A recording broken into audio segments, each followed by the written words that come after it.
la responsabilité des gérants de la SCS, hors associés commandités.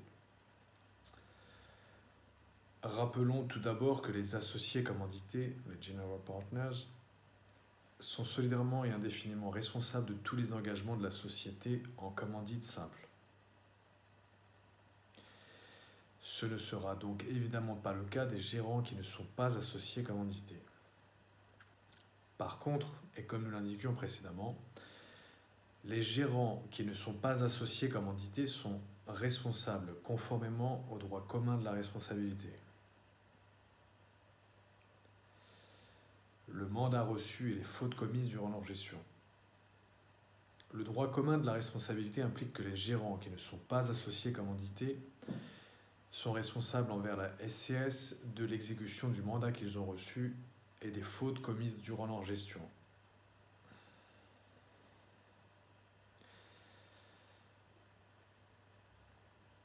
Donc, partie sur le mandat reçu et les fautes commises durant leur gestion. Fin de cette partie. Responsabilité solidaire envers les tiers et envers la société pour les infractions à la loi.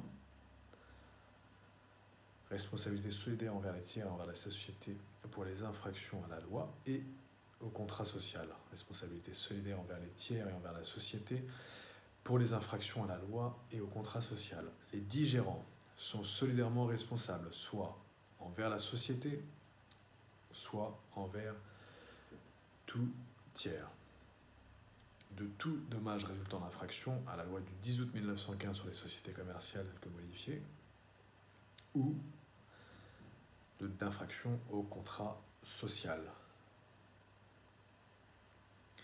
La décharge de la responsabilité. Les 10 gérants ne seront pas responsables s'agissant des infractions auxquelles ils n'ont pas pris part dans 2 conditions cumulatives.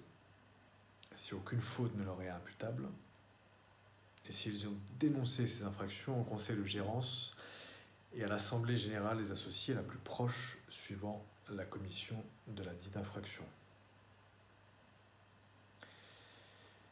Pour aller plus loin, article 310-1 de la loi du 10 août 1915 sur les sociétés commerciales. 1. Le premier alinéa qui définit la société en commandite simple de manière simple.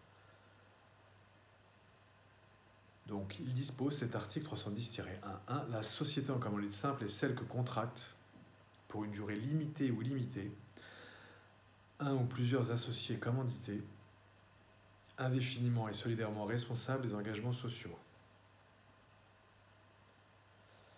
avec un ou plusieurs associés commanditaires qui n'engagent qu'une mise déterminée constitutive de parts d'intérêt représentées ou non par des titres conformément aux modalités prévues par le contrat social. Voilà pour l'article 310-1 de la loi du 10 août 1915 sur les sociétés commerciales.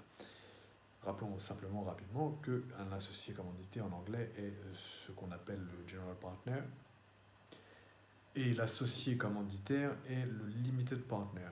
Mais ils peuvent être plusieurs.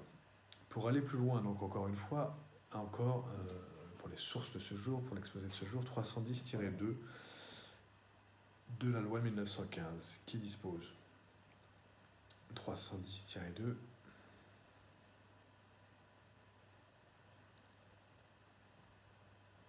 c'est l'alinéa 2 de l'article 310-2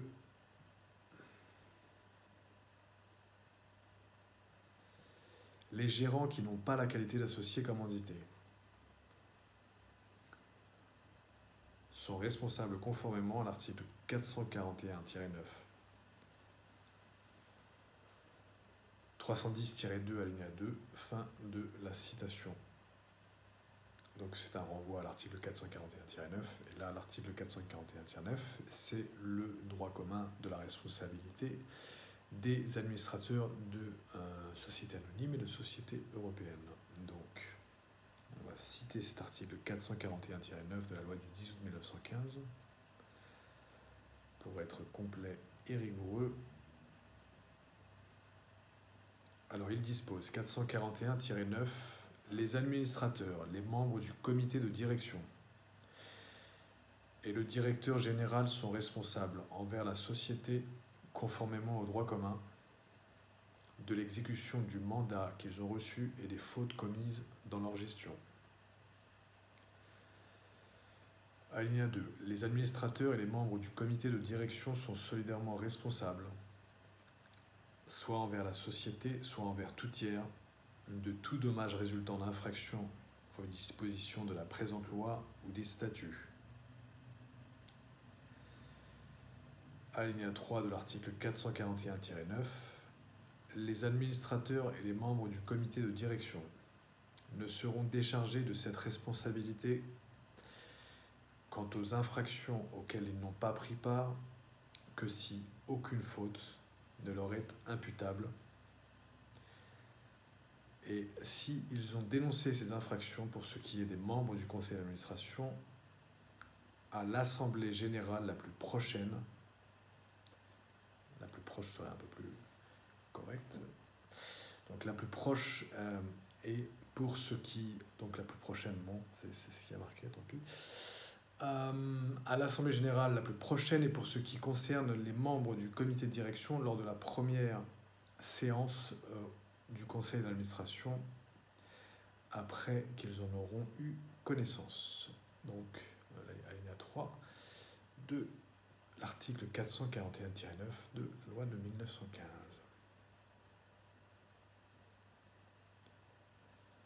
Voilà pour nos sources de ce jour. Et vous pouvez aussi vous rendre à 2 articles précédents, pour faire court. La gérance des SCS, introduction. Et puis, qu'est-ce qu'une société en commandite simple? Voilà. Bertrand Mariot, avocat à la Cour.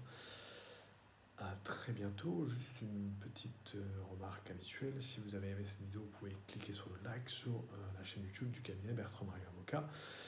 Et vous abonner à la chaîne YouTube Bertrand Mariot Avocat, effectivement. Et aussi nous mettre 5 étoiles sur Apple Podcast du droit et de l'impact. Je vous remercie beaucoup et je vous souhaite une excellente fin de journée.